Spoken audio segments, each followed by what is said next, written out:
नमस्कार, आप देख रहे हैं न्यूज हेडलाइंस। मैं हूं आपके साथ मोहित बैसला। इस समय हम पहुंचे हैं सीपी ऑफिस सेक्टर 21 और आपको सामने पीड़ित परिवार और भीम आर्मी के लोग दिखा दूं। मैं आपको सामने दिखाई दे रहे होंगे।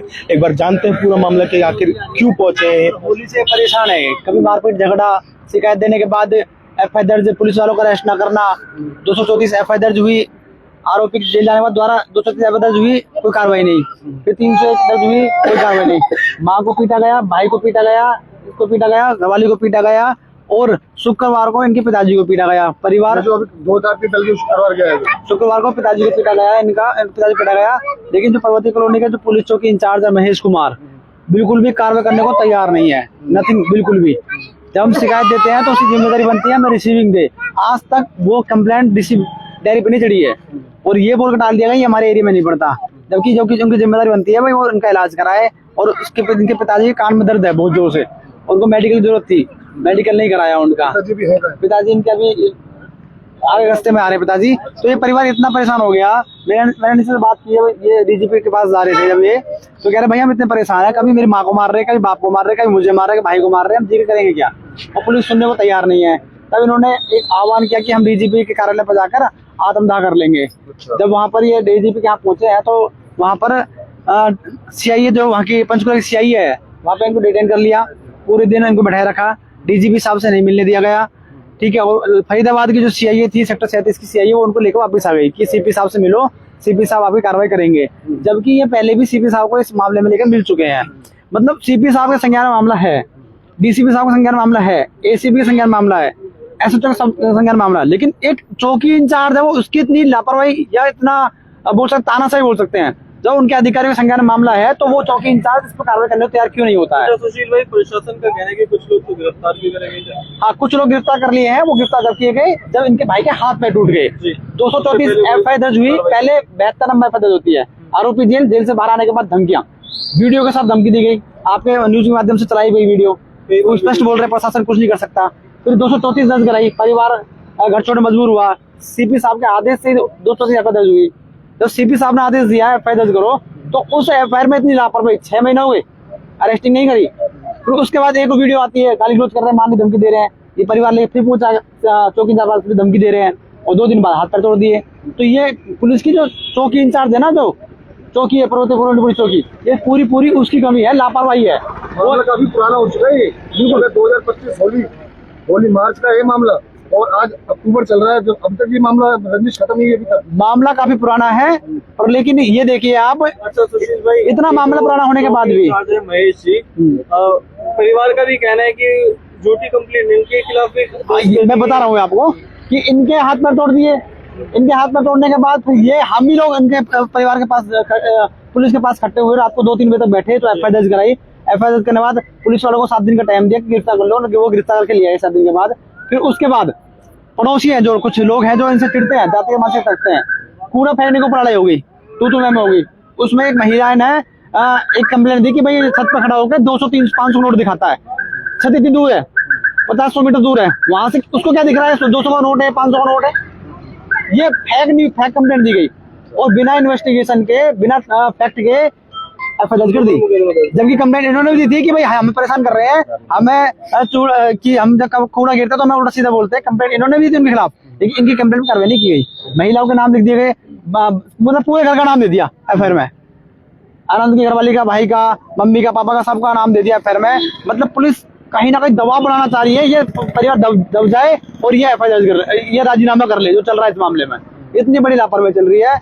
ये सबसे जो बड़ी कमी है ना, ये पर्वती कॉलोनी पुलिस चौकी इंचार्ज की है। क्योंकि सीपी साहब के नजरों में ये मामला है, जब भी गिरफ्तारी हुई, और एसीपी साहब के संज्ञान में भी ये मामला है, जब भी कुछ लोग, वो उसके परिवार के लोगों की गिरफ्तारी हुई थी। लेकिन इंचार्ज साहब ही है जो बार बार ये कह रहे हैं कि ना तो इनके साथ कोई मारपीट हुई। उस टाइम पे भी चौकी इंचार्ज ने यही कहा था कि भैया क्या प्रूफ है और क्या क्या। जब आप लोग जब रात को वहाँ पे बैठे थे चौकी के बाहर पे, 2 बजे तक जब आप लोग बैठे होते, जब भी ये बात हुई थी, तो तब भी आपको हमने बार बार इस चीज को क्यों कह रहे हैं? जबकि अगर बात करी जाए, बड़े अफसरों की भी बात करी जाए, तो हर बार तो कार्रवाइयां हो रही हैं। मतलब पहले भी 2 बार गिरफ्तार। इसके 2 रीजन है, या तो चौकी इंचार्ज जातिवादी मानसिकता का शिकार है, या दूसरा रीजन हो सकता है वो आरोपी पक्ष से मिला हुआ है या पैसे खा रखे हैं उसने। 2 रीजन हो सकते हैं इस मामले में। और मुझे यहाँ तक लग रहा है कि पैसा का तो मामला हो सकता है, लेकिन जातिवादी मानसिकता का शिकार भी है। एक मामला बताऊं मैं आपको, आपके न्यूज के माध्यम से एक मामला चला था, जीजा ने साले को गोली मारी, काफी हाईलाइट हुआ, चर्चित हुआ। हमारा उस परिवार से कोई लेना देना नहीं, उस लड़ाई झगड़े से कोई लेना देना नहीं। मेरा नाम जिला अध्यक्ष का, जिला उपाध्यक्ष का, एनआईटी अध्यक्ष का, तीनों के नाम एफआईआर में दर्ज कर दिए। मैं परिवार से बात करता हूँ कंप्लेंट से, भाई क्यों एफआईआर, मेरा नाम कैसे आ गया? तो कहते भाई हमने नहीं लिखा नाम, ये जिसने शिकायत दी थी उससे बात करता हूँ, भैया आप हो सुशील? भैया तो पुलिस ने लिखवाया था नाम हमसे।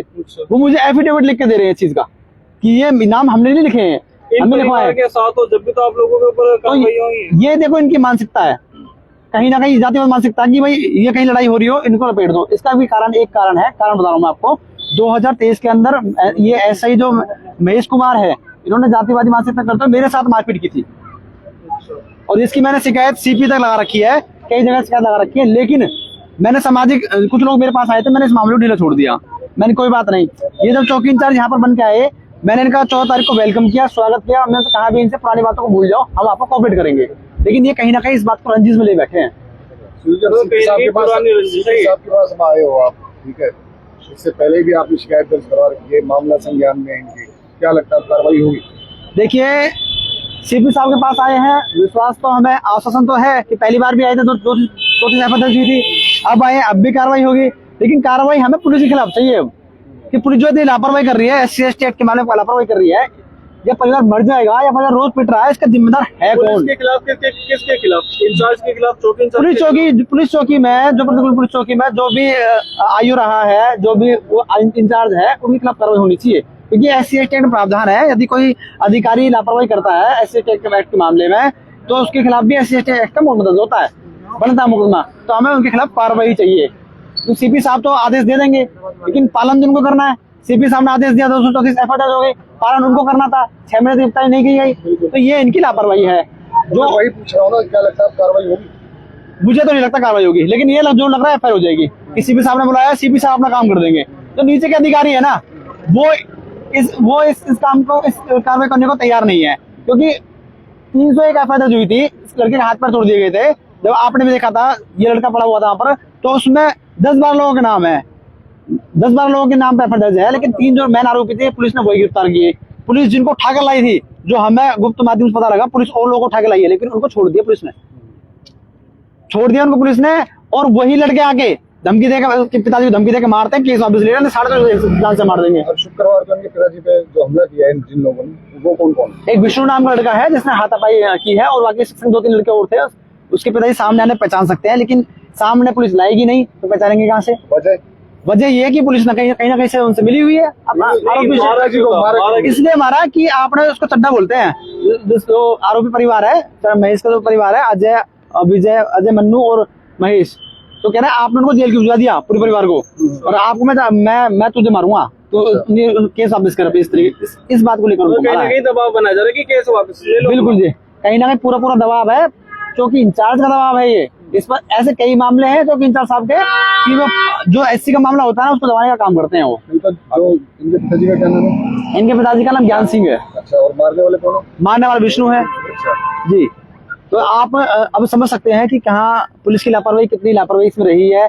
परिवार क्यों मजबूर हुआ आत्मदाह करने को, परिवार क्यों DGP साहब के पास पहुंचा। तानाशाही देखिए, सरकार की तानाशाही देखिए, DG साहब से मिल नहीं पाए, CIA ने वहीं डिटेन कर लिया। ये इनका मौलिक अधिकार है, आर्टिकल 19 की अवहेलना है। ये परिवार मिल सकता है, परिवार को नहीं मिलने दिया गया है। तो ये एक ना कहीं बहुत बड़ा प्रोपेगेंडा चल रहा है कि भाई इस तरीके से पुलिस वाले करते हुए कुछ भी इनके खिलाफ कार्रवाई नहीं होनी चाहिए। तो DG साहब से ना मिलना एक नाकाम व्यवस्था के। अब यहाँ पे आश्वासन क्या मतलब अभी साहब से मिले नहीं है, अभी आप साहब के माध्यम से बात कर रहे हैं, साहब से नहीं मिले हैं। और भी साथी आए हुए, भीम आर्मी टीम भी इनके साथ आई हुई है।